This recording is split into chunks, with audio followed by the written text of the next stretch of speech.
예, 책 소개부터 시작을 하죠. 예, 책은 루신 독본입니다. 책 멋있지 않나요? 저는 책 표지를 보자마자 이 책은 사야 돼 라는 생각이 들었습니다. 이 책 어떻습니까? 예, 이거 그 디자인이 너무 좋아가지고 너무 부러웠어요.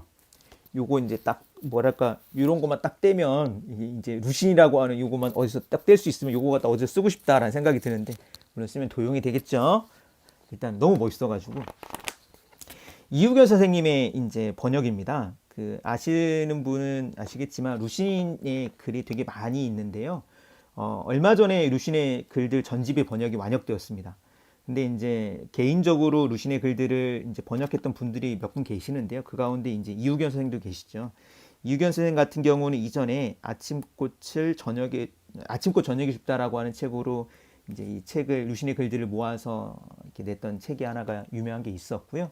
한편 이제 이름은 제가 지금 정확히 기억 안 나는데 그 판화 작가의 이제 판화랑 더불어서 루신의 단편 소설들을 이제 번역해서 내기도 했습니다. 그래서 아큐정전 광행 일기도 제가 읽어봤었는데 책 만듦새가 괜찮았습니다. 이렇게 루신이 20세기 초반의 문인이기 때문에 그 당시에 있었던 판화 작품이랑 같이 활동을 했었어 갖고요. 되게 이렇게 어떤 그 당시 이제 판화 느낌과 함께 책을 읽으면 되게 좋은데 그 이제 책도 좋았어요. 네, 이렇게 나온 책입니다. 루시는 지금으로부터 정확히 100년 전 인물입니다. 1881년에 태어났고요. 1936년 맞죠? 네, 세상을 떠났습니다. 주로 활동했던 기간이 1918년에서 보통 이제 시작했다고 이야기를 하니까요. 그러니까 오늘날 정확히 100년 전입니다. 그래서 루신의 글들이 여러 있는데 이 책이 나오고, 그리고 2020년 되면서 저도 루신을 한번 다시 읽어야 되지 않을까 하는 생각에 이 세미나를 기획하게 되었습니다. 이우견 선생이 나름 이제 이 책은 루신의 소설과 잡문들, 그리고 잡문이라고 하는 건 루신이 썼던 잡다한 다양한 글들을 이야기합니다. 일종의 오늘날 우리가 하면 뭐 칼럼, 산문, 혹은 좀 가벼운 글들까지 막 뒤섞여 있는데요. 이런 글들을 막 모아가지고 한 권의 책으로 엮었습니다. 생각보다는 가볍더라고요. 이 책이 한 350페이지 정도가 됩니다.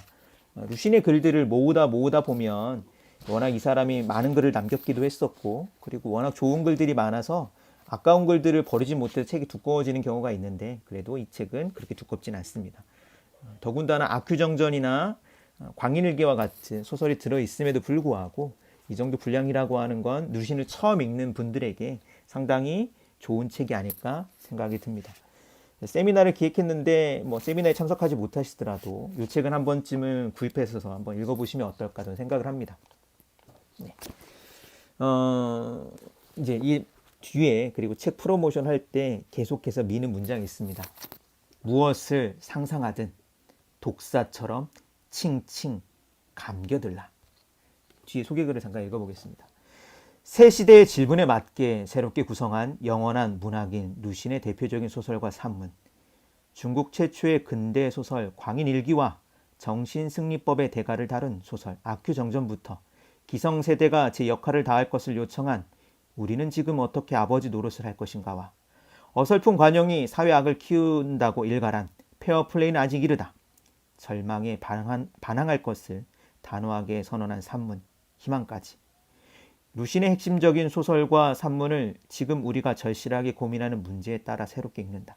지금까지 루신의 소설이나 산문을 단편적으로 읽어본 독자는 루신의 다양한 면모를 발견할 것이고, 루신을 처음 읽는 독자는 루신의 날카로운 통찰력의 신선함을 느낄 것이다. 그래서 이 책을 읽어보는데 이제 이우견 선생이 이 책과 함께 그 이우견 선생이 스스로 이렇게 일종의 산문집이라고 할까요? 그래서 제목을 이렇게 잡았네요. 루신 읽는 밤, 나를 읽는 시간이라는 책도 내셨습니다. 부제는 이렇습니다. 그냥 나이만 먹을까 두려워할 때 읽는 루신의 말과 글. 설명을 조금 읽어볼게요. 불꽃 같은 삶을 살다가 어느새 기성세대가 된, 하지만 더 나은 어른이 되고 싶은 이들에게 전하는 성찰의 시간. 우리 현실에서 출발해 루신을 연구한 중문학자 이우견 교수가 등급사회, 정치개혁, 청년과 기성세대의 갈등, 성평등, 사람 사이의 소통, 근대가 지닌 근본적인 문제, 희망과 절망, 기억과 망각 등 오늘 우리의 고민을 루신의 서늘하면서도 통찰력 넘치는 말과 글을 통해 살펴본다. 사람을 움츠러들게 하는 세상에 맞서 나다움을 요구한 루신의 말과 글은 나이를 넘어 성장하는 용기와 기쁨을 읽는 이에게 불어넣는다. 그래서 이제 출판사에서 짝이 되는 책으로 내놨는데 저는 그 이유견 선생님의 그 산문집을 읽지 않을 생각입니다. 이유는 이 책을 뭐 폄하해서 그 이유가 아니라요. 일단 이 책을 전체를 읽을 때까지 일단 제 호흡을 통해서 이 이유견 선생님 비록 번역을 하고 속았지만 이 책을 스스로 읽고 싶어서 그건 미뤄두려고 하고요. 뭐 한 번쯤은 읽어보면 어떨까? 그래서 관심 있으신 분 읽어보셔도 좋습니다. 루신 읽는 밤, 날 읽는 시간. 제목이 모르겠네요. 그러니까 밤은 확실히 루신의 글을 읽으면 루신이 워낙 밤에 글을 많이 썼고 밤이 많이 등장하기 때문에 괜찮은 키워드가 아닌가 싶습니다. 세미나 소개 글을 읽어보겠습니다. 루신의 문장을 읽습니다. 20세기 초 격변의 시대 속에 루신은 다양한 문장을 남겼습니다. 소설과 시, 잡문이라 불리는 짧은 산문들까지. 그는 손쉽게 미래를 예단하지 않았으며 그렇다고 과거에 얽매여 연연하는 인물도 아니었습니다. 글쓰기를 자신의 존재 방식으로 삼아 쓰기를 그치지 않았습니다. 정확히 한 세기 전 이국의 언어로 쓰인 글이지만 그의 문장은 여전히 깊은 울림을 남깁니다. 그것은 100여 년 뒤 21세기를 사는 오늘 우리의 삶도 예측할 수 없는 사건들 위에 놓여있기 때문일 것입니다. 변덕스럽게 요동치는 시대, 너무 가볍게 흔들리지 않으며 그렇다고 너무 진지하게 무겁지도 않게 살아가는 법을 찾아봅시다. 어쩌면 집요하게, 어쩌면 꾸준하게 그의 말을 빌리면 무엇을 사랑하든 혹은 무엇에 절망하든 칭칭 감겨든 문장들과 함께. 제가 진행하는 세미나고요. 5월 4일 날부터 6월 8일까지 일정을 잡았습니다. 이 책을 전체를 5주에 걸쳐서 읽을 예정이고요. 한 주에 약 7, 80페이지를 읽는 거죠. 근데 루신의 글이 이렇게 막 너무 빡빡한 글은 아니라서 읽는데 크게 어렵진 않지 않으실까 생각을 합니다. 루신 독본 요거를 이제 교재로 하고요. 반장은 깊은 홍자를 제가 합니다. 세미나가 6주인데요. 왜 그러냐면 첫 번째 주를 열린 시간으로 진행을 하고 싶어서요. 제가 이제 어찌됐건 전체를 진행하면서 루신의 생애나 이제 명문들을 뽑아서 루신을 소개하는 시간이 좀 있어야 될 것 같고, 그럼 전반적으로 다 5주인데 그럼 세미나 회비를 어떻게 할까 고민하다가 책값을 포함하고 하겠습니다. 일단은 책을 대부분 안 사실 테니까 이 책 되게 따끈따끈한 책입니다. 왜냐하면 이게 왜 따끈따끈한 책이냐면 네. 사신 분도 있을 수 있어요. 그러나 2020년 3월 30일 나온 책이기 때문에 그렇습니다. 아주 따끈한 책이죠. 거의 아무도 안 사셨기 때문에 여기 책값을 포함해서 첫날 오신 분들에게 이 책을 이렇게 한 권씩 이렇게 나눠 드리려고요. 생각하기 때문에 그렇습니다. 책을 갖고 있는 분들은 어떻게 할지 나중에 생각을 해보겠습니다. 그래서 이제 여러 글들이 있습니다. 소제목인데요. 소제목을 읽어보겠습니다. 어찌됐건 첫 시간에는 열린 강좌로 루신의 생애와 문장들에 대한 이야기들을 나눌 예정이고요. 이제 이분이 다른 이제 소제목들입니다. 길 없는 대지에 길을 낼 수 있을까? 인간은 어째서 등급을 나누려 할까? 무엇이 진정한 진보일까? 아큐식 혁명도 혁명일까? 어떤 개혁가가 필요한가? 중간물로 살아가라. 아이를 구하라. 무조건 옳은 사람은 없다. 너 자신의 길을 가라.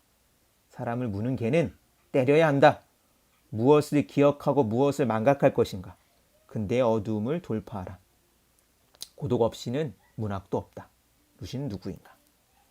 그래서 이 책을 같이 읽을 생각입니다. 저는 개인적으로 루신은 되게 좋아하거든요. 이 세미나 이제 약간 이제 준비하면서 예전에 이제 루신의 고향에 갔던 생각들이 들더라고요.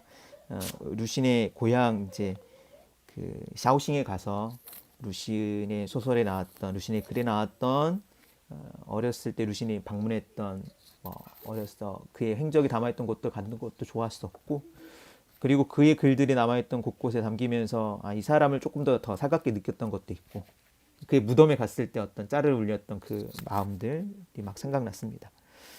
저는 루시는 여러 번 새롭게 읽혀야 되는 글이라고 생각을 합니다. 왜 그러냐면 루시라고 하는 사람이 갖고 있는 어떠한 고정할 수 없음이 이 사람을 다양하게 읽을 수 있는 가능성이 된다고 생각해요. 네, 월요일에 힘드신다면 이것도 비대면을 할 방법도 생각해 볼 생각입니다. 근데 이제 왜 그러냐면 이 사람은 중국 사람이라고는 생각하지 않고요. 그렇다고 해서 흔히 말하고 있는 혁명가로서의 모습이 없는 건 아니지만 그렇게 보는 것도 옳지 않다고 생각을 합니다. 다양함이 그의 매력이고 그 다양함 속에 루시는 오늘날 우리에게 끌어다 쓸만한 것들이 되게 많다고 생각합니다. 그래서 이 책을 함께 읽으면 좋겠습니다.